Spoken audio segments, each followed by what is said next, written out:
وہ اس نے بڑے التجان کہا، اس نے کہا جی مجھے کسی بات میں سلسلہ نہیں، مجھے ہر دلیل مجھے آپ دیں گے بھی صحیح، تو میں نے خود تحقیق کی ہوئی ہے، میں صرف یہ چاہتا ہوں آج حق اس طرح واضح ہو رہا ہے، جتنا بھی دبایا گیا ہے نا، اس انداز میں کربلا والوں نے اسے روشن کیا ہے۔ صرف ایک چیز جو میرے دل کو لگی کہ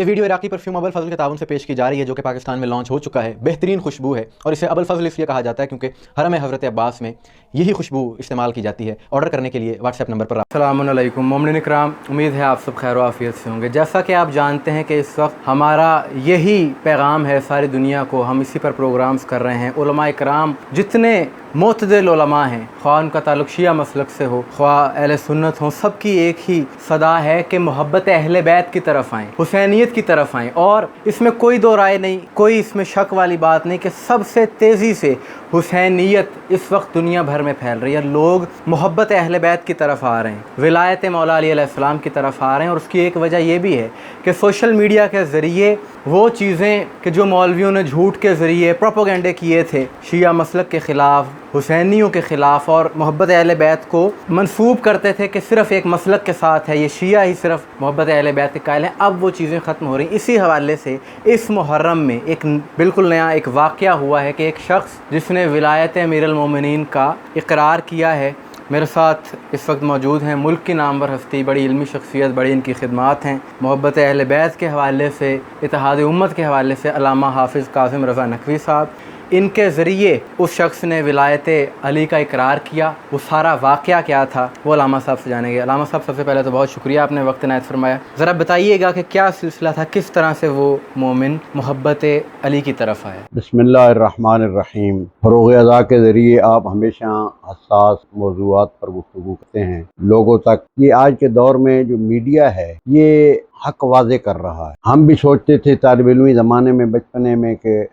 جب حق بالکل مکمل چھا جائے گا، جال حق و وضاحق الباطل، تو اس وقت آخری محمد کعبہ میں آئے گا، اپنی ظہور کے بعد ولایت و امامت کا جب اعلان کرے گا 12واں علی، تو وہاں جب جو خطبہ دیں گے پوری دنیا میں ہر ایک اپنی زبان میں سنے گا۔ ہم بھی جب علم نہیں تھا تو ہم سوچتے تھے یہ کیسے، نعوذ باللہ من ذالک، کیسے ممکن ہو سکتا ہے؟ شک کا بھی ذہن میں آتا تھا، ہمیں تو یقین تھا چونکہ ائمہ معصومین پر، لیکن پھر بھی ذہن قبول نہیں کرتا۔ اس میڈیا نے انسان کو واضح کر دیا۔ اور میں خود جب ایران بین الاقوامی مقابلہ کے لیے گیا، وہاں پر محمد علی کلے بھی میرے ساتھ بیٹھا ہوا، بہت بڑے اجتماع میں، اس وقت شاید رفسنجانی صدر تھے، تو وہاں پر ہمارے کان کے اوپر وہ لگایا گیا، خطیب خطاب کرنے والا انگریزی میں، عربی میں اور فارسی میں تھا، لیکن ہم اپنی زبان میں وہ سن رہے تھے، تو پتہ چل رہا تھا کہ ہمارے 12ویں امام کی اس خطبے کی تشریح کی جا رہی۔ کیا کہنا؟ آج حق اس طرح واضح ہو رہا ہے، جتنا بھی دبایا گیا ہے نا، اس انداز میں کربلا والوں نے اسے روشن کیا ہے کہ 9 محرم کو میرے پاس مسجد الحسین کے خدمت گزار اور محنتی لوگ یہ میرے پاس ایک شخص کو لے کر آئے کہ اس نے تحقیق بھی کی ہے اس سلسلے میں، اس کی کچھ تسلی بھی کرائیں اور اس کے سوالوں کے جواب، اور پھر اسے کلمہ حق بھی پڑھائیں۔ میں نے کہا جب یہ خود ذہنی طور پہ تیار ہے، مجھے کیا ضرورت ہے اس کے اوپر زیادہ سوالات کرنے کی؟ انہوں نے کہا جی نہیں، آپ یہ تحقیق کریں کہ واقعاً یہ کلمہ حق پڑھنا چاہتا ہے یا صرف۔ میں نے ایک ہی اس سے سوال کیا، میں نے کہا بھائی آپ کو یہ پکڑ کر لائے ہیں یہ کیا سلسلہ؟ اس نے کہا جی پکڑ کر لانے کی ضرورت ہی نہیں تھی، میں سعودی عرب میں رہتا تھا، کچی پکی روٹی والے اور مختلف راوی، عجیب قسم کی گفتگو جو ذہن پہ بیٹھتی نہیں، ایسے شیعوں میں بھی موجود ہیں، ایسے سنیوں میں بھی موجود ہیں، لا یعنی گفتگو کرنے والے، بلا وجہ اچھالنے والے جذبات کو سلسلہ، تو میرا ذہن مطمئن نہیں۔ اور خاص طور پہ کچھ ایسی حدیثیں، ایسے پروگرام جن کا تعلق دین کے ساتھ ہے ہی نہیں، وہ ہمیں سنائی جاتی، میرا ذہن مطمئن نہیں ہوتا تھا۔ میں خود تحقیق میں بھی تھا، خود پڑھتا بھی تھا اور سنتا بھی تھا۔ جس وقت اس نے آخری بات بتائی، جس وقت میں نے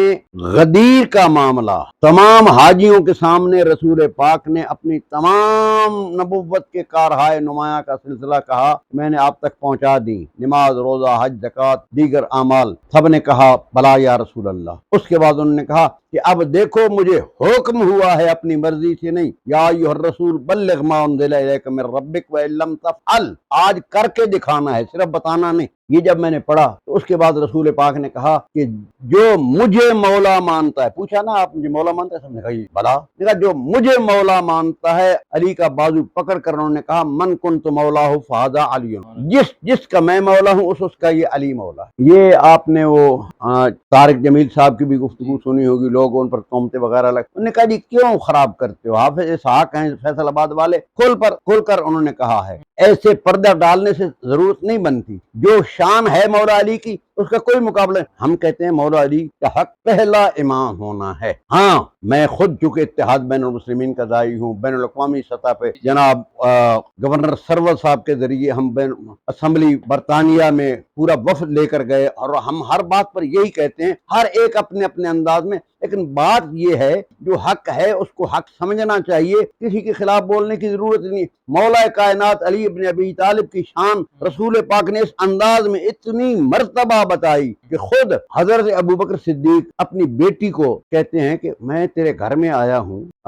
بیٹی کہتی ہے بابا آپ میرے گھر میں آئے ہیں، کتنی دیر سے آئے ہیں؟ یہ تمام مسلم کتب میں موجود ہے، مصدقہ کہ بابا جتنی دیر سے آپ آئے ہیں علی کا چہرہ دیکھ رہے ہیں۔ تم نے سنا نہیں کہ رسول پاک نے فرمایا ہے ان نظر الی وجہ علی عبادہ، علی کے چہرے کی طرف دیکھنا عبادت ہے۔ اور پھر یہیں پر سلسلہ جاری ہوا تو پھر جناب عائشہ صدیقہ نے بھی کہا، بہت سچ کہا، اس لیے تو میں صدیقہ بھی کہہ رہا ہوں، سچ کہنے والے کو صدیقہ کہتے ہیں۔ انہوں نے کہا کہ ہاں میں نے یہ بھی کہا سنا ہے کہ ان کی دل میں محبت رکھ لینا عبادت ہے، ان کا ذکر کرنا عبادت ہے۔ جو اس منزل پر ہوں، اور پھر قرآن مجید کی آیت انما ولیکم اللہ ورسولہ، یہ پوری کی پوری آیت مولا علی کی ولایت امامت پر، جو بات آپ نے کی ہے دور نہ چلے جائیں، مرد مومن زیغم امین وہ اس نے بڑے التجان کہا، اس نے کہا جی مجھے کسی بات میں سلسلہ نہیں، مجھے ہر دلیل مجھے آپ دیں گے بھی صحیح، تو میں نے خود تحقیق کی ہوئی ہے، میں صرف یہ چاہتا ہوں حافظ کاظم رضا صاحب کا نام سنا ہے، ان کے ہاتھوں علی کی ولایت کا اعلان کو،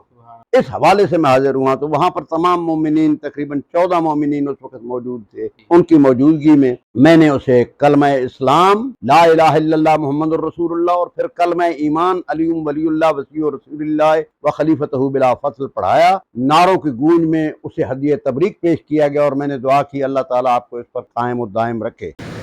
باقی ساری چیزیں سائڈ پر ذاکرین کیا کہتے ہیں، کوئی کیا کہتا ہے، مجھے صرف ایک چیز جو میرے دل کو لگی کہ وقت غدیر میں نبی صلی اللہ علیہ وسلم نے جو فرما دیا، بس وہ میرے لیے، اس سے آگے میرے لیے کچھ نہیں، بس نعرہ حیدری۔ پہلے بھی کلمہ اسلام پڑھتے تھے، آج کلمہ ایمان بھی پڑھیں گے۔ بسم اللہ الرحمن الرحیم، بسم اللہ الرحمن الرحیم، لا الہ الا اللہ محمد رسول اللہ۔ یہ کلمہ اسلام، آگے ہے کلمہ ایمان، علی ولی اللہ وصی رسول اللہ